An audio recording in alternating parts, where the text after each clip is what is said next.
Bonsoir tout le monde. On va parler du livre de Ovadia. Vous avez la feuille de référence devant vous.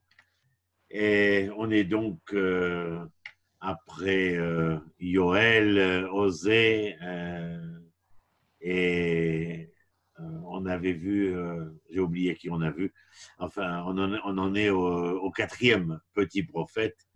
Et celui-ci s'appelle Ovadia. Obadia, il y a plusieurs noms en latin.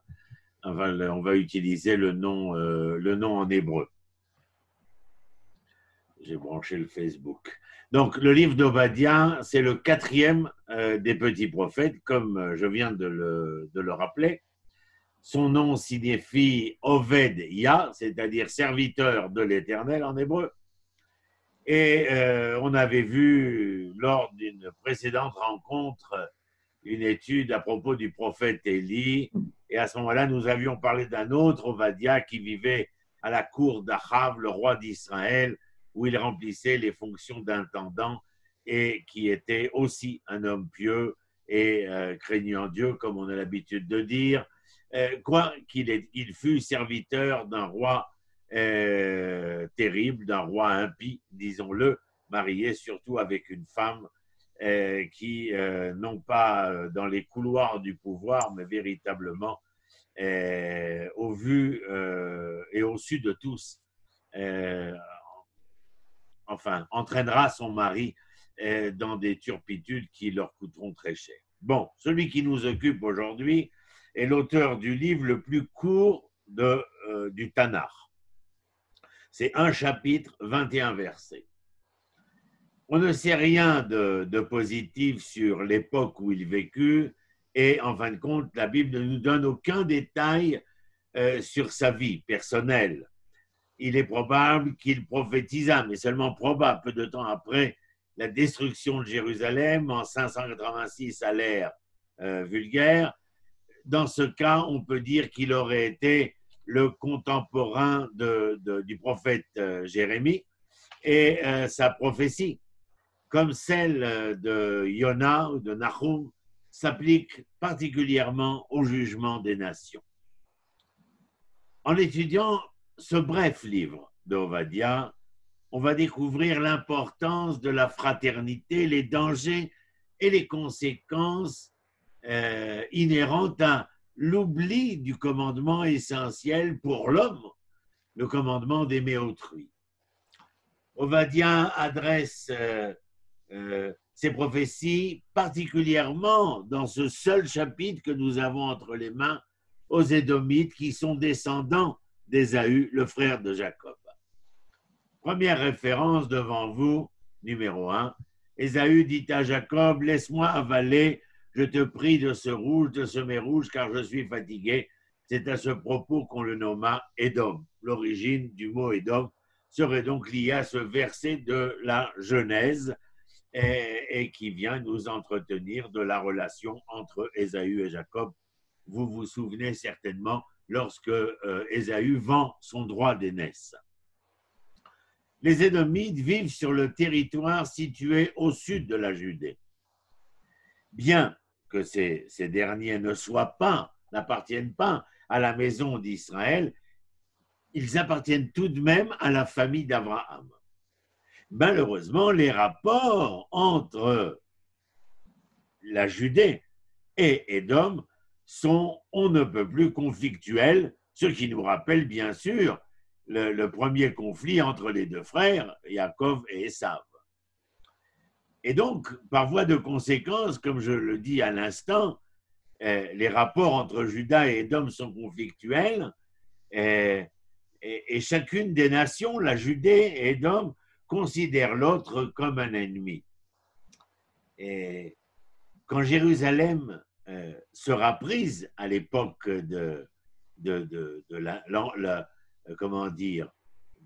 où la Judée sera envahie par les Babyloniens, Édom va refuser d'aider la Judée et va même beaucoup plus loin. Édom va exulter devant le malheur de la Judée. C'est le sujet d'ailleurs du livre d'Ovadia, va piller les biens qui ont été abandonnés et vont les trahir les Judéens auprès des Babyloniens. Alors, voici un certain nombre de versets qui vont du verset 11 à 14. Écoutez, nous sommes à l'intérieur du livre et donc du propos de Ovadia. Le jour où tu te postas comme spectateur alors que les barbares emmenaient son armée captive, que l'étranger envahissait ses portes et partageait Jérusalem au sort, toi aussi tu fus comme l'un d'eux. Ah, cesse donc d'être un témoin complaisant du jour de ton frère, du jour de son malheur, de triompher des fils de Juda au jour de leur ruine et d'ouvrir aussi grande ta bouche au jour de la détresse. Cesse de franchir la porte de mon peuple au jour du revers. Au jour du revers, ne te répète point, toi aussi du spectacle de ces mots. Au jour du revers, ne fais pas main basse sur ses richesses. Ne monte pas la garde à l'angle des routes pour achever ses fuyards, pour livrer ses débris au jour de l'angoisse. On a bien compris quel était le propos de Ovadia. Je dirais presque en utilisant cette expression que on ne tire pas sur un homme à terre. Et nous voyons le propos réitéré, répétitif, au jour de mon peuple, au jour du revers. Ce au jour du revers revient de manière récurrente, c'est-à-dire au moment où il est à terre, tu as profité. En conséquence de quoi? Les 21 versets dont il est question, nous venons d'en entendre ici 11, 12, 13 et 14, c'est-à-dire 4 versets, eh bien, Ovadia prédit le malheur, je dirais, qui attend le peuple d'Édom du fait de sa cruauté si singulière envers Yehuda, alors qu'on se serait attendu, de par les liens familiaux, eh bien, qu'il y ait un tant soit peu une intervention qui viendrait non pas achever, mais tout du moins, on dirait tout du moins rester dans l'indifférence, mais ne pas venir jeter de l'huile sur le feu de cette histoire dramatique. Et Ovadia prophétise également, en dehors de la punition de Édom, le rétablissement futur de Sion, c'est-à-dire d'Israël, et l'importance de l'œuvre du temple dans les derniers jours, appelant les personnes qui y participent, c'est-à-dire à cette possibilité de rédimer Israël, d'amener la rédemption vers Israël, eh bien, on les appelle des libérateurs. Regardez maintenant la référence 3 que je vous ai mise ici. Mais sur le mont Sion, un débris subsistera et sera une chose sainte. Et la maison de Jacob entrera en possession de son patrimoine. La maison de Jacob sera un feu, la maison de Joseph une flamme, la maison d'Ésaü un amas de chaume. Ils le brûleront, ils le consumeront, et rien ne survivra de la maison d'Ésaü. C'est l'Éternel qui le dit. Le Midi héritera de la montagne d'Ésaü et la plage du territoire des Philistins. Ils reprendront la campagne d'Éphraïm et la campagne de Samarie et Benjamin, le pays de Galad. Et les exilés de cette légion d'enfants d'Israël répandus depuis Canaan jusqu'à Tsarfat et les exilés de Jérusalem répandus dans Sépharad posséderont les villes du Midi et des libérateurs monteront sur la montagne de Sion pour se faire les justiciers du monde et savent, et la royauté appartiendra à l'Éternel. Vous avez vu, si tout à l'heure nous avons lu au milieu de la prophétie d'Ovadia, là avec les versets 17-21 que je viens de réciter, eh bien nous touchons à la fin de cette prophétie.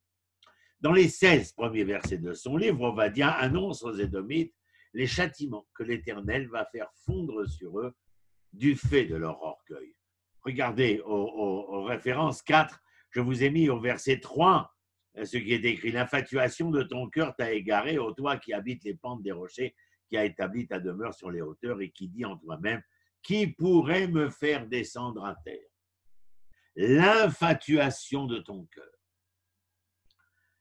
Mais aussi, pas seulement à cause de leur orgueil, mais Ovadia vient nous faire entendre aussi à cause de la jalousie qui est la leur, de leur haine contre leurs frères, les enfants de Jacob.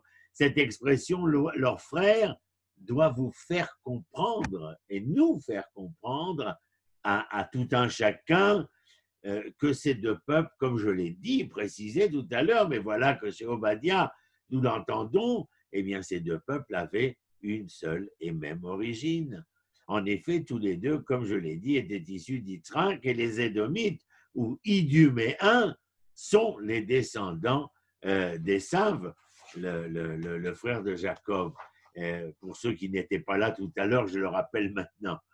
Ésaü est aussi appelé du nom d'Édom, qui veut dire roux, comme nous l'avons expliqué, à cause peut-être de la couleur de ce potage qui va servir d'objet d'échange lorsque Ésav voudra vendre son droit d'aînesse. Un potage que là aussi, il est question pas seulement d'un échange commercial, mais plutôt de Ésaü revenant de la chasse et disant qu'il est prêt à vendre son droit d'aînesse parce qu'il convoite, entendez bien, il convoite, comment dirais-je, le plat en question. Est-ce que cette convoitise est toute ou partie de la nature même de Monsieur Ésav et qui laissera des traces dans la génétique historique de sa descendance iduméenne? Allez savoir. En lisant le chapitre 27 de Bereshit, de la Genèse, et l'étude que nous en avons faite, je crois qu'il y a 2 ou 3 ans de cela, et nous avions vu comment Jacob, quoique le plus jeune, hérita de la bénédiction et des promesses qui s'y rattachaient, promesses qui constituaient sa postérité comme peuple de l'Éternel. Et ce fut là, d'ailleurs, de cette bénédiction qui avait été en quelque sorte, pour ceux qui ne connaissent pas l'histoire, dérobée à Ésav. Lorsque Isaac bénit des bénédictions qui revenaient à Ésav, Yaakov, se sentant l'aîné, sa mère lui permet, l'amenant à se déguiser avec les vêtements d'Ésav et recevoir par cela bien, la bénédiction de Isaac en lieu et place de Ésav lui-même. C'est-à-dire que nous le verrons plus, enfin, si nous étions dans Bereshit, nous savons quel sera le cri de Ésav concernant la perte de ses bénédictions, la douleur qu'il ressentira. Et donc, on peut dire qu'il y a là l'essence de la haine invétérée d'Ésav et de ses descendants à l'égard d'Israël. Et ils montreront une haine en toute occasion. Et Ésav d'abord. Dans le livre de Bereshit, dans ce fameux chapitre 27, regardez votre référence 5, va menacer son frère Jacob. Ésaü prit Jacob en haine à cause de la bénédiction que son père lui avait donnée. Et Ésaü se dit en lui-même, le temps du deuil de mon père approche, je ferai périr Jacob, mon frère. Donc il y a là une préméditation. Vous connaissez l'histoire. Sa mère, Rivka, le fera fuir vers les territoires nord de Canaan. Et puis, les Édomites, les descendants donc de Ésav, qui furent très souvent en guerre avec les rois de Judée, comme cela est rapporté dans le livre des rois de la Bible, le livre des chroniques dans la Bible aussi. Et cette inimitié va se manifester surtout lors du siège de Jérusalem par Nabuchodonosor, c'est-à-dire par les troupes babyloniennes, l'empire babylonien. Alors, les Édomites se sont réjouis, mais ils vont pousser la lâcheté jusqu'à faire leur profit des malheurs des vaincus lorsque Jérusalem tombera. Aussi, le prophète Obadiah leur reproche-t-il en termes très énergiques et sévères, et aussi de la part de l'Éternel, une attitude et une conduite vis-à-vis d'Israël totalement inacceptable. En conséquence de quoi, la punition prononcée sur Édom est-elle en proportion avec sa faute? ce peuple fut entièrement, je dirais, retranché. Il ne disparaît pas, mais il va être retranché, comme s'il était excommunié de son histoire, de son terroir. Référence 6. Je lis, bien entendu, pour ceux qui n'ont pas les références face à leur nez.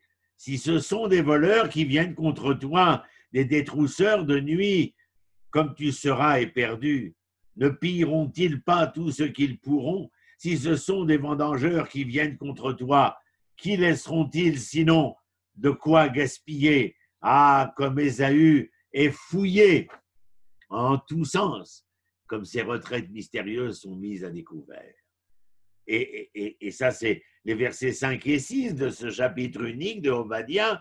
Et au verset 9 et 10, on entend cela. Tes guerriers, ô Théman, seront paralysés de sorte que tout homme sur le mont d'Ésaü soit exterminé lors du carnage. À cause de ta cruauté à l'égard de ton frère Jacob, tu seras couvert de honte et ta ruine sera éternelle. Cette prophétie, mes amis, ne va pas tarder à être accomplie. Pas plus tard que 5 années après la ruine de Jérusalem, c'est-à-dire en l'an 581, avant l'ère vulgaire, Nabuchodonosor, le roi de Babylone, va se retourner contre les Édomites eux-mêmes, ses anciens alliés, et les détruire. Regardez votre référence numéro 8. Tous tes alliés t'ont poussé à la frontière. Ceux qui étaient en paix avec toi t'ont trompé. Ils ont prévalu contre toi. Ceux qui mangeaient ton pain ont mis un piège sous toi.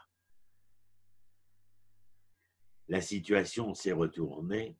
Le sens de l'histoire nous apparaît pas seulement compliqué, mais très complexe. Me direz-vous, ainsi font les alliés de ce monde? Ces redoutables menaces contre les Iduméens furent aussi prononcées d'ailleurs par d'autres prophètes. Pour exemple, Ésaïe, Jérémie, Ézéchiel, Joël. La terre d'Édom, ou l'Idumée, si vous préférez, est un pays vallonné situé entre la mer Morte et la mer Rouge, au sud-est de Canaan. C'était à l'époque une terre fertile. Mais tous les voyageurs qui parcourront ce Moyen-Orient au Moyen-Âge, à la Renaissance et plus tard, eh bien, témoigneront, attesteront que la contrée est aujourd'hui aride, désolée. Ce qui, d'une certaine manière, témoigne de l'accomplissement de la prophétie, bien entendu. Depuis le verset 17 jusqu'à la fin de son livre, le prophète Obadiah annonce, comme je vous le disais tout à l'heure, le rétablissement d'Israël et, comment je dirais, nous présente un Yaakov, c'est-à-dire le peuple ici relevé après avoir été mis à bas, et plus que mis à bas, mais être subir une maltraitance totale de la part des Iduméens, par exemple. Et à référence 9, voici ce que l'on entend, le dernier verset de ce chapitre. Les délibérateurs monteront sur la montagne de Sion pour se faire les justiciers du mont des Saves, et la royauté appartiendra à l'Éternel. Verset 21, le dernier verset de cet unique chapitre du prophète Obadiah. Qui sont ces sauveurs?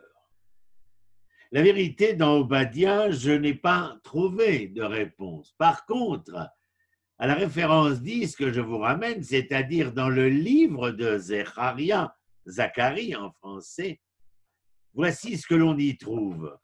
En ce jour, je ferai des chefs de Juda comme un brasier allumé parmi du bois, comme une torche enflammée au milieu d'un tas de gerbes. Ils dévoreront à droite, à gauche toutes les nations environnantes. Mais Jérusalem continuera à être solidement assise dans Jérusalem.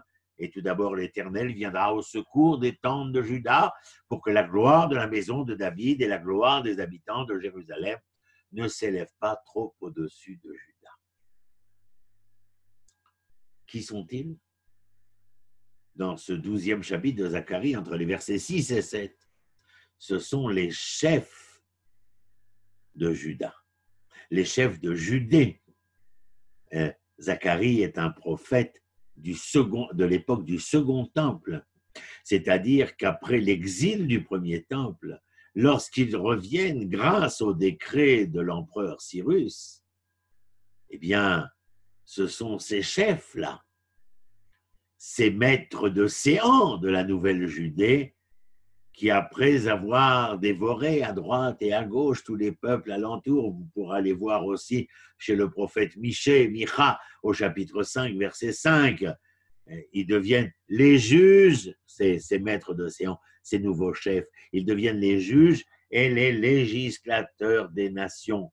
Et le prophète Zacharie continue au verset 8, regardez, référence 11, mes amis. En ce jour, l'Éternel étendra sa protection sur les habitants de Jérusalem. Et alors, le plus vacillant parmi eux sera comme David, et ceux de la maison de David apparaîtront à leurs yeux comme des êtres divins, comme des anges de l'Éternel. Oh, c'est incroyable. À la bataille succédera le gouvernement des nations exercé sur la terre par Juda, le législateur, par Jérusalem, la maison de David et aussi le Nassi. Alors le Nassi, c'est le roi, c'est le prince, peut-être le Messie. En tout cas, là aussi, je vous renvoie chez Ézéchiel au chapitre 48, vers les versets 21. Ces sauveurs dont le centre du gouvernement sera Jérusalem jugeront la montagne des sables.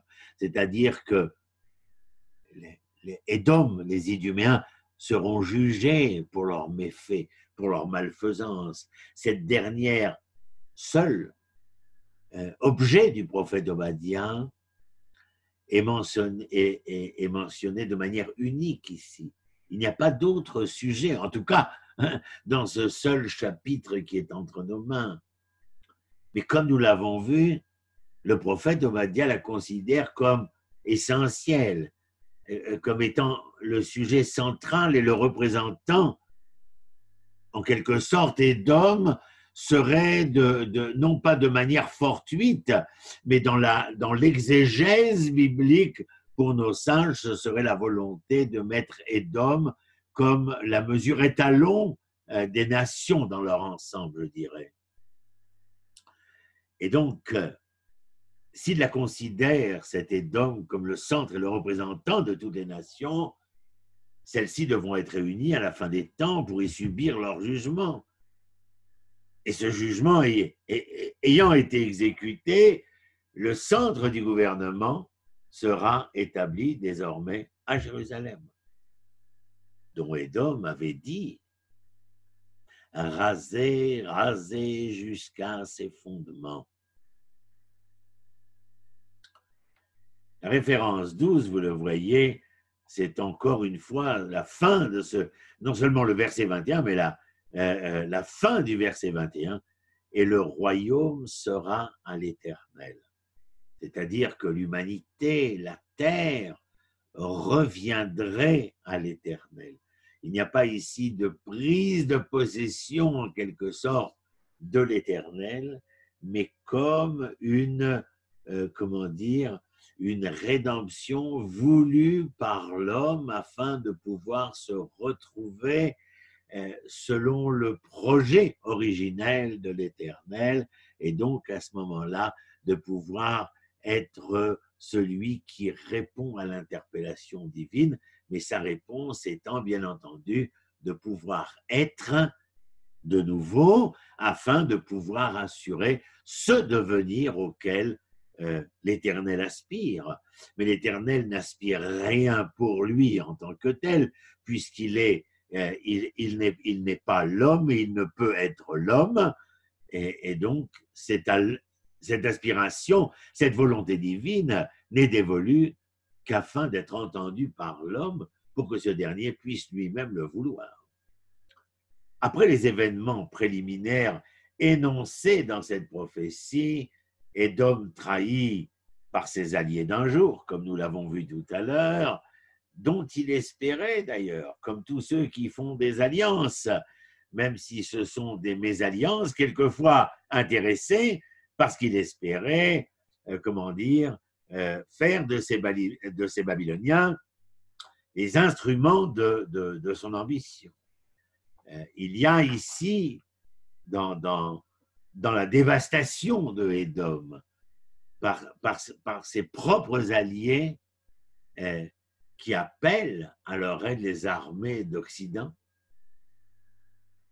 la vengeance exercée sur Édom par les maisons désormais réunies de la Judée et d'Israël, puisque je vous rappelle que les royaumes à l'époque du premier tome, suite au schisme, étaient séparés. Mais donc il y a non seulement un retour, un recouvrement de l'unité nationale d'Israël, mais dans ce recouvrement de l'unité nationale d'Israël et les possibles comment dire, opportunités qui s'offraient à Israël de pouvoir recouvrir non pas le fait d'être le peuple élu, mais de pouvoir témoigner que le choix qu'il fit et le choix qui répondit au choix proposé par l'Éternel soit dans une même, je dirais, connivence quant au projet divin de cette rédemption, dont Israël est le médiateur, n'est que le moyen, que l'élément médian par lequel doit se dérouler ceci et cela. Et je dirais, le peuple hébraïque et ses armées captives autrefois reprennent possession de leur héritage. L'établissement du gouvernement des nations dans la ville de l'Éternel, Jérusalem. Mais sachons que le royaume d'Israël ne s'établira pas soudainement, comme par un coup de théâtre, mais par une série d'actes déterminés à l'avance par la sagesse, la justice et la miséricorde de Dieu. Vous comprenez bien, ô combien, alors que je vous parle, aujourd'hui, 25 juin 2020, après 72 ans que l'État d'Israël existe et 120 ans que le processus de retour fut entamé, que ça ne me laisse pas indifférent. Par ces actes, l'Éternel atteint son but, l'œuvre de repentance et de restauration dont je vous entretenais il y a un instant dans le cœur de son peuple. Les jugements sur les nations, dernier appel à leur conscience et qui deviennent définitifs lorsque la patience de Dieu ayant atteint ses propres limites, tous ses efforts à lui, ont glissé sans l'entamer sur le cœur endurci de l'homme.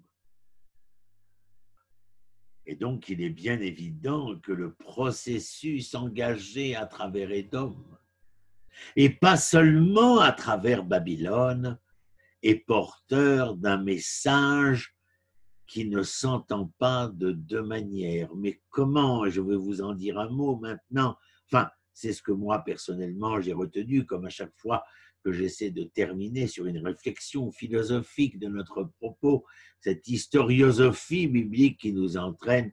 Bien sûr, on aurait pu entendre autrement que ce que je vais dire dans un instant, mais en tout cas, voici ce que cela interpelle chez moi. Les efforts demandés à l'homme afin d'assumer le projet, comment dire, ont glissé sur lui sans entamer son cœur endurci, et tout d'un coup, l'histoire se bouleverse.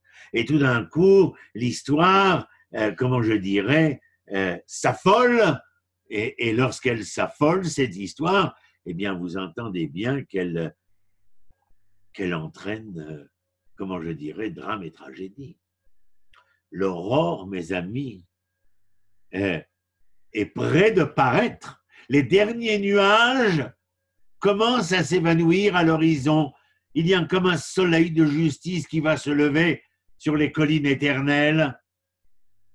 Il se lève Je regarde par ma fenêtre à Hebron, c'est la nuit, donc je ne peux le voir, mais demain matin, il se lèvera, il éclairera un paysage immense où nous resterons avides de voir s'ordonner cette humanité, ce monde, ce pays, ce peuple, ces nations, cette humanité, selon la volonté divine. Et là, je veux vous emmener dans quelque chose qui me paraît, à mon humble avis, assez intéressant, conséquemment de ce prophète Ovadia, un seul chapitre, 21 versets. Qu'ai-je pu entendre de ces 21 versets? Je dirais comme ça, le progrès du processus historique vers la réalisation de l'idée, ou bien de l'esprit absolu, qui suit une loi appelée par monsieur le grand philosophe allemand Hegel, entendez bien, la ruse de la raison. La source originale de cette idée se trouve sans doute dans la Bible, à mon humble avis, où elle se donne comme ce dont je vous parlais, le dessein divin, c'est-à-dire le projet de Dieu, ou le plan de Dieu dirigeant l'histoire qui se réalise parfois en dépit des intentions humaines.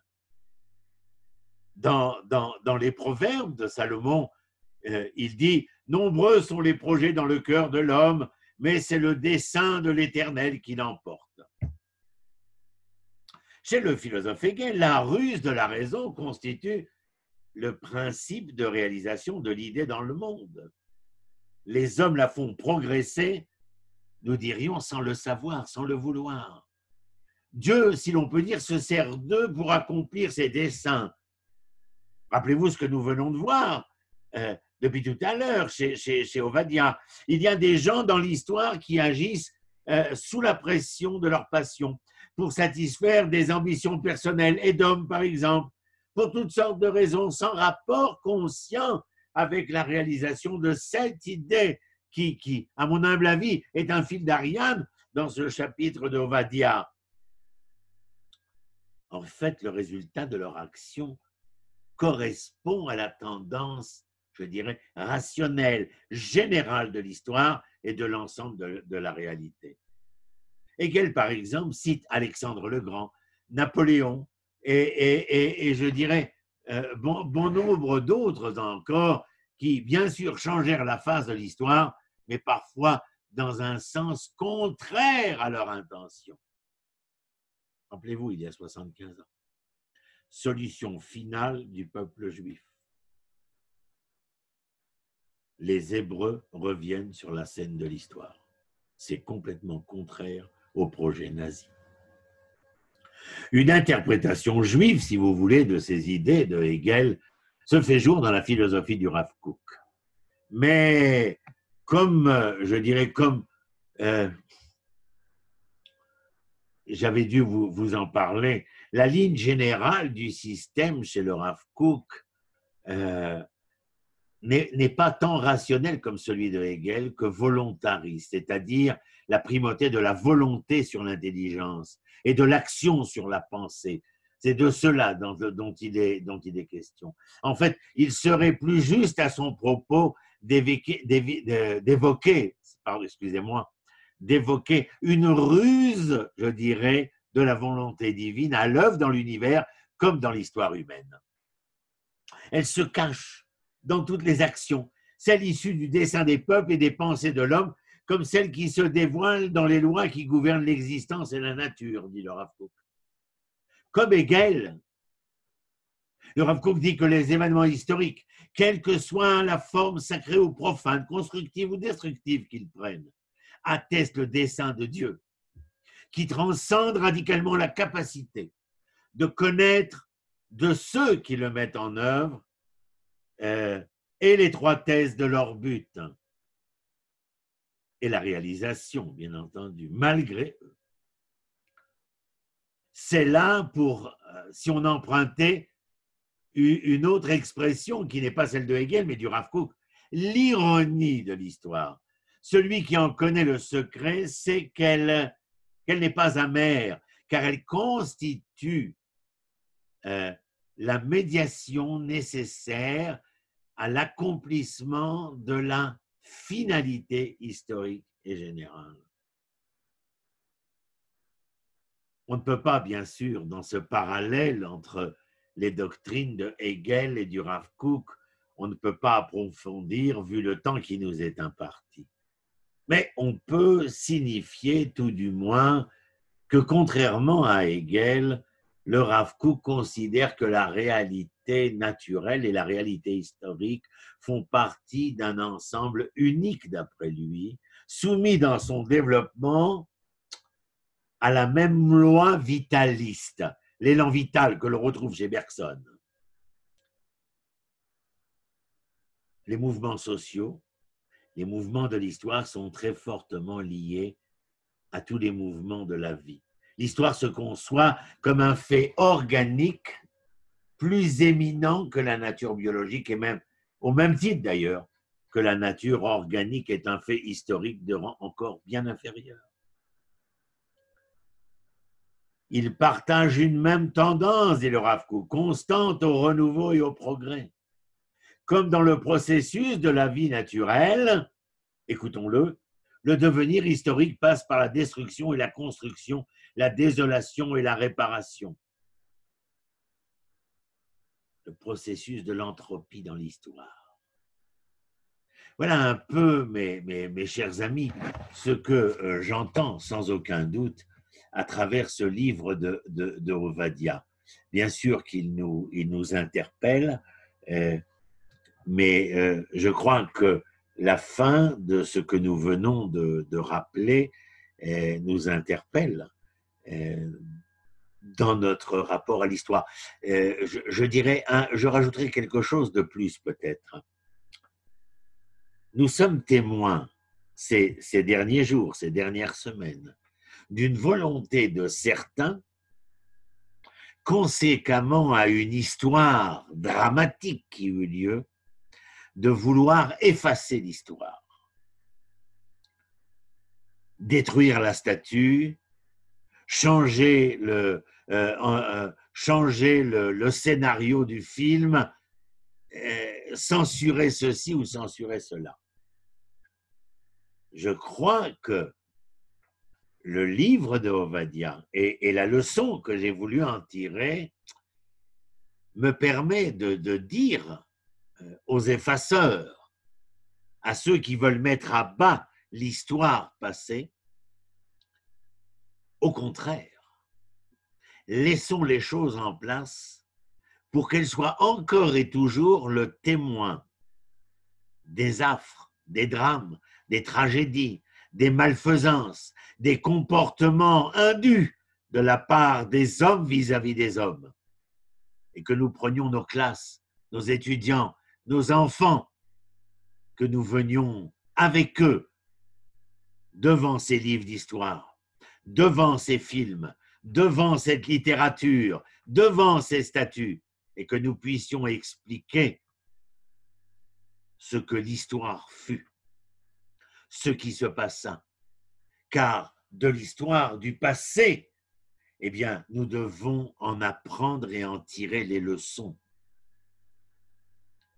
Et je crois, comme le Rav Kook, enfin, je veux croire, c'est mon vœu pieux, que le monde suit cet élan vital vers le mieux et le meilleur, et que, au-delà, envers et contre tous les aléas de l'histoire à laquelle nous sommes confrontés, nous nous dirigeons vers ce mieux et ce meilleur. Mais ce mieux et ce meilleur deviendra mieux et meilleur parce que je serai continuellement aux aguets, continuellement, comme les scouts, toujours prêt à me rappeler, à me souvenir, à commémorer, à ne pas avoir crainte de me mesurer avec le mal là où il est. Je ne veux pas effacer l'histoire des nazis. Je ne veux pas effacer l'histoire de l'esclavagisme. Je ne veux pas effacer l'histoire de l'antisémitisme, du racisme. Je ne veux pas effacer les affres de notre histoire. Je veux me mesurer avec cette histoire afin de pouvoir être le témoin de ce mieux, de ce meilleur-là, pour cette humanité dont je suis tout parti et dont j'espère laisser à mes enfants un tant soit peu quelque chose de ce vœu pieux-là.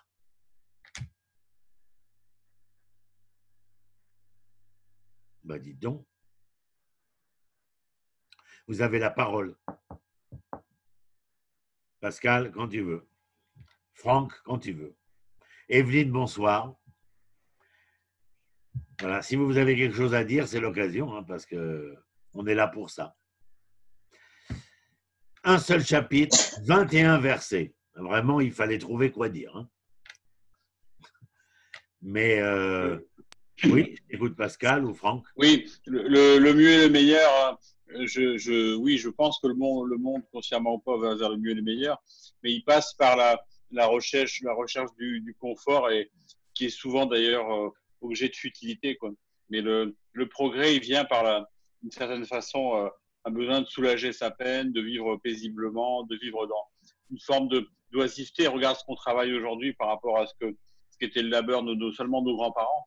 Ils faisaient 40, 50 heures dans des conditions épouvantables dans la mine, des choses comme ça. Et on tire vers le moteur de beaucoup, c'est juste vivre moins péniblement.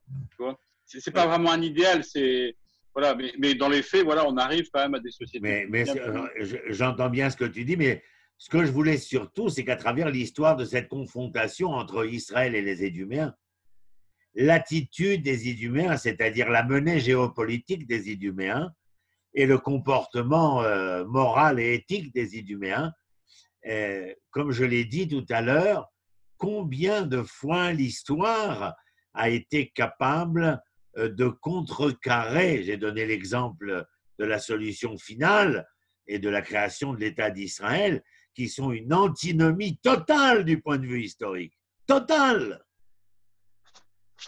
Et cela m'intéressait parce que l'exemple de Ovadia avec ses Iduméens venait d'une certaine manière me redonner, comment dire, me redonner courage d'une certaine manière dans le fait que ce processus, cet élan vital, j'ai rappelé qu'on retrouve chez Bergson, cet élan vital de l'histoire, ou cette formulation de l'entropie de l'histoire, avec destruction, construction, destruction, construction, ça me donnait courage, parce que ce verset des Proverbes que j'ai cité, 1000 pensées chez l'homme, et la volonté de l'Éternel se fera, c'est-à-dire envers et contre tout. Enfin, essayez d'imaginer, nous sommes en 2020, il y a 76 ans, à la même date, alors que nous sommes le 25 juin 1944. Essayez d'imaginer un déporté en plein Birkenau, Treblinka, et nous sommes en train de lui dire ce que nous sommes en train de parler maintenant, d'apprendre maintenant. Il nous aurait pris pour des fous. Il est pire que dans dans l'enfer de Dante. Il était pire que dans l'enfer de Dante. Et nous venions, il écoutait ce cours de maintenant où nous disions « Oh, vous savez, l'élan vital et comment vous pouvez avoir 1000 pensées, mais la pensée de l'Éternel se fera. » Et puis alors vous étiez au cours, là, ce 25 juin 2020, vous revenez 76 ans en arrière et vous leur dites « Ne vous inquiétez pas, dans le 25 juin 1944, dans exactement 4 ans, moins un mois, on annoncera au monde Jewish State is born. L'État juif est né. Et vous aurez pris pour des fous, pour des malades mentaux. Il fallait vous hospitaliser tout de suite. Ça relevait de la psychiatrie. Et là, le prophète Ovadia vient et me dit, voilà ce que je voulais dire, Pascal. C'est-à-dire que comment l'histoire, en étant ce qu'elle est à même de pouvoir contrecarrer ce que l'histoire de certains voudrait pour l'histoire. Mais ça implique une forme de passivité. dans la mesure où quoi qu'on fasse, le projet arrivera à son terme. Donc, c'est presque, on pourrait le prendre, on pourrait se résigner en disant, bon, bah, de toute façon, hein, ça finira par arriver. Donc, profitons du présent, jouissons et puis, hein, sans nous occuper des autres et l'Éternel s'occupe de tout, quoi. C'est un petit peu. Oui, mais ça nous nous Voilà, sommes bien rendus compte dans l'histoire que c'était voilà. une impossibilité probante, parce que nous étions, que Ouais, nous le voulions ou non, interpellés d'une manière ou d'une autre. voilà, C'est-à-dire après, que je prends simplement ce que nous sommes en train de vivre là à l'instant, à la minute où je vous parle. Il est exigé de chacun de nous de porter un masque lorsque nous sommes dans l'espace public. Il y a une responsabilité personnelle dont les dividendes sont directement instruits par la responsabilité collective. Donc je ne peux pas véritablement me dire, comme certains se sont dit il y a quelques mois, tout est entre les mains de Dieu. ouais, ouais. Mais tout est entre les mains de Dieu, mais lorsque le feu est vert, il ne faut pas traverser, même si tout est entre les mains de Dieu. Il y a quelques énergumènes, quelques uluberlus qui ont tenté de traverser lorsque le feu était vert. Très peu sont passés, beaucoup ont été renversés, mais bon, ce n'est pas une bonne statistique. Or là, quand je lis à travers ces Iduméens, je me dis, regarde, ils sont venus nous achever alors que nous étions à terre. Ils ont fait alliance avec l'ennemi. Et l'ennemi s'est retourné contre eux, contre ses propres alliés. Et l'histoire dont nous conte Obadiah est le fait que nous allions revenir. Mais même là, au moment où nous sommes à terre et que l'Iduméen nous frappe, c'est quoi ton histoire, Obadiah, que nous allons revenir et les Édom sera jugé? C'est quoi cette histoire? Et je crois, entre autres, comme nous a interpellé Nietzsche, entre autres choses, qu'il y a ici, bien entendu, quelque chose dans le peuple d'Israël qui interpelle l'histoire, qui interpelle Israël d'abord, bien entendu, mais qui interpelle l'histoire en tant qu'histoire, dans le fait que, eh bien, il est vrai que nous avons dû traverser, comment j'aime à le dire, les sociétés d'accueil, les sociétés de recueil, surtout les sociétés de cercueil. Mais nous revoilà à la maison. Qui l'eût cru? Eh bien oui, certains l'ont cru. Parce qu'ils n'ont pas attendu, mon cher Pascal, que Dieu envoie une espèce de prophète, bien que Herzl est un bonhomme tout à fait bizarre dans ce domaine-là. Mais les hommes se sont engagés. Les hommes se sont engagés, c'est-à-dire de la même manière que cet exemple que nous apprenons de la traversée de la mer Rouge. Nachshon ben Aminadav met les pieds dans la mer. D'ailleurs, le Nouveau Testament utilisera son acte. Aide-toi et le ciel t'aidera. Mais c'est parce que Nachshon a mis un pied dans la mer. Si vous préférez, je dirais que c'est un homme qui a accepté de se mouiller dans l'histoire. Mais c'est seulement quand cet homme s'est mouillé dans l'histoire que la mer s'est ouverte. Il a bien fallu la résistance. Agir. Pardon, Franck? Donc, il faut toujours agir malgré tout, en Absolument. Absolument. On fait juste notre part et après, c'est vrai que le résultat… Même si je te recevais, je te disais que Dieu nous préserve, que tu me dirais, j'ai un ami, il est malade, il ne se sent pas bien, etc. Alors, je te dirais, bah, tu sais, il va prendre tel et tel traitement et puis tout ira bien. Mais il faut qu'il prenne ce traitement pour que tout aille bien. C'est-à-dire que l'homme doit être la preuve de sa rédemption, de son état rédimé, et la preuve probante de cette dimension-là, son témoignage le plus évident qui soit, est son agissement, le fait de faire. C'est le problème que nous avons eu dans notre monde religieux en Israël au début du corona. essayer de mettre tout le monde au pas, et surtout parmi ceux qui, malgré la peur, croyaient que l'Éternel était bien au-dessus de cela. Mais la réponse était que l'Éternel était derrière le corona. Pour un homme croyant, il n'y a que l'Éternel qui peut être derrière le corona. Et donc, si c'est ainsi, eh bien, comme croyant, il m'interpelle, je dois réagir, me protéger, etc., etc., etc. Mais encore une fois, que ce soit positivement ou négativement, il y a une interpellation à l'agissement. Je vous l'ai dit durant le cours. Il y aura cette rédemption. Mais cette rédemption est bien entendu intimement liée au fait qu'Israël veut être redempté.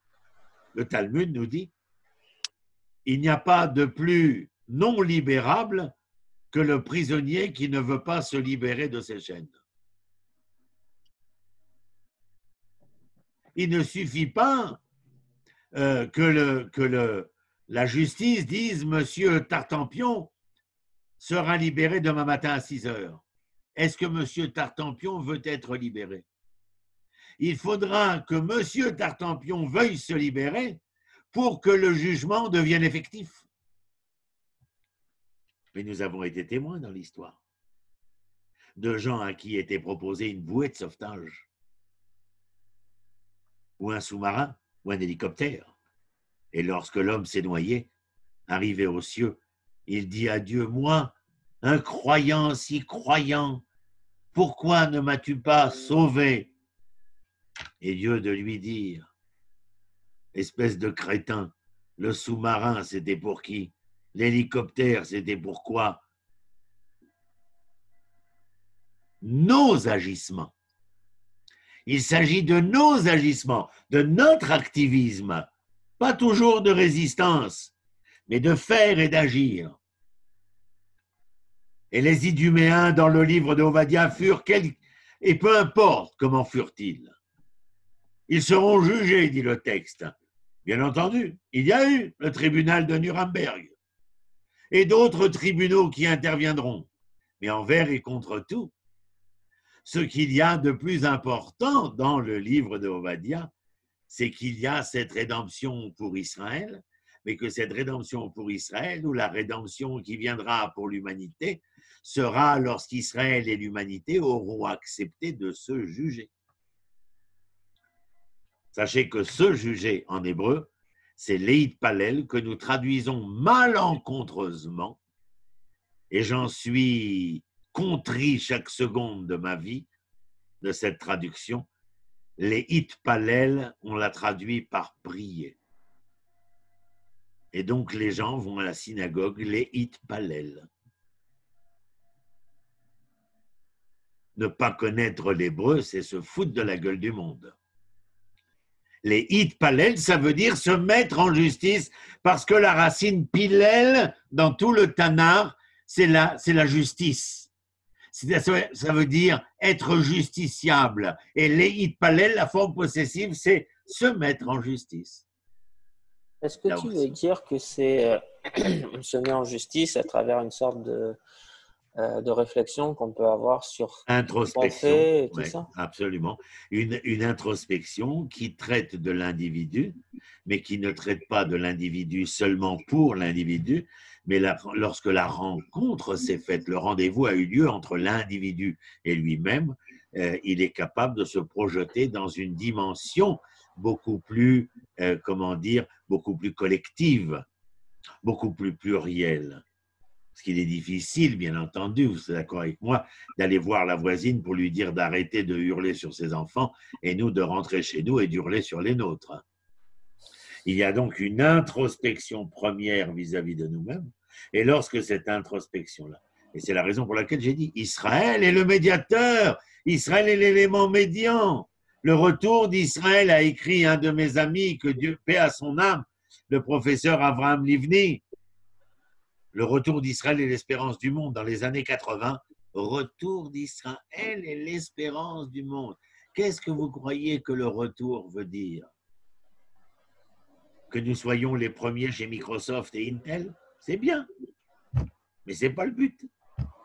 Et si c'est bien, c'est pour que ce bien, ce bon et ce beau puissent servir d'intermédiaire à ce mieux et ce meilleur dont il est question pour l'humanité. Après, ce qui est surprenant, c'est que des fois, on a une destination, on sait où on va, mais par contre, sur le chemin, on a toujours un tas de surprises, autant bonnes que mauvaises.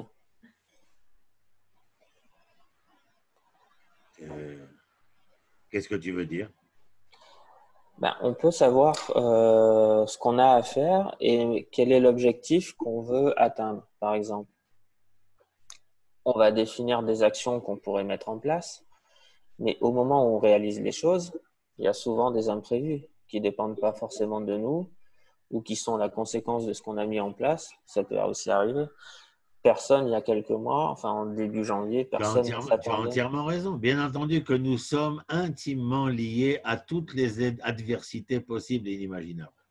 Il n'y a pas une épée de Damoclès au-dessus de notre tête. Il y a des milliers d'épées de Damoclès. Mais ce qui nous est demandé à toi, Franck, à moi et à nous tous, c'est de devoir nous mesurer face à ces adversités. Il y a le crime, il y a le vol, il y a la violence, il y a je ne sais quoi, mais il y a aussi tout ce qui n'est pas le crime, tout ce qui n'est pas la violence, tout ce qui n'est pas le larcin. Et peut-être devrions-nous agir de cette manière, comme disait le maître du chassidisme juif, en allumant une allumette, nous éliminons beaucoup d'obscurité.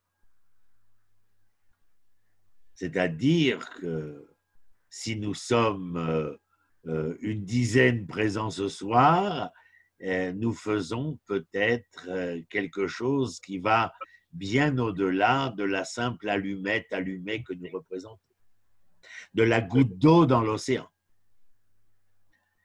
Et je crois que nous devons y travailler.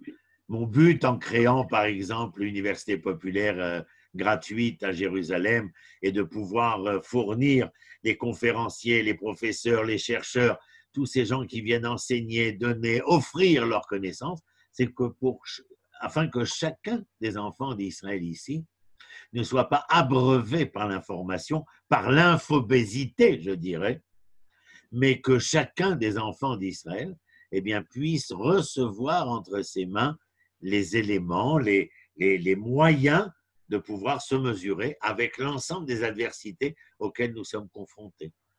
Je veux que, en créant cela, c'est ma participation. Ce que nous faisons ce soir, c'est aussi ma volonté de vouloir à ce qu'ensemble, et par les leçons qui sont les nôtres, de pouvoir faire justement que nous puissions faire agir, que nous puissions déposer cette goutte d'eau dans l'océan. Et je crois que c'est bien évidemment par la mobilisation pleine et entière de toutes les bonnes volontés que nous essaierons d'aplanir l'adversité. Et ne pas craindre que parce que tu n'es qu'une allumette qui s'allume, c'est vrai que l'allumette en plein jour, elle vaut rien, mais que l'allumette allumée en pleine obscurité, elle est capable de te dévoiler un spectre, une lueur spectrale que tu n'aurais jamais imaginé auparavant.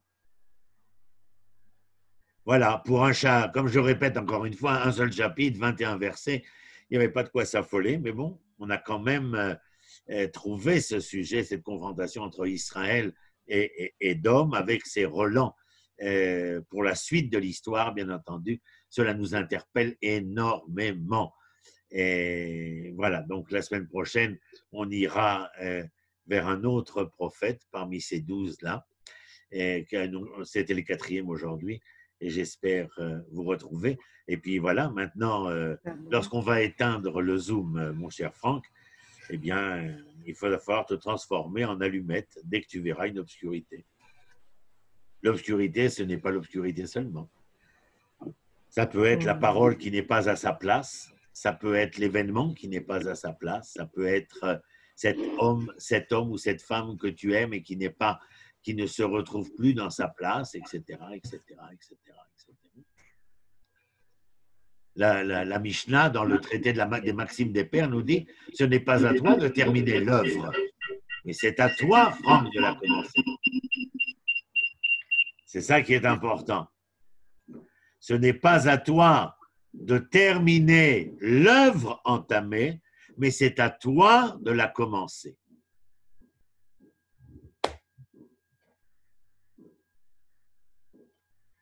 Voilà, donc vous êtes tous convoqués, comme moi je le suis au quotidien.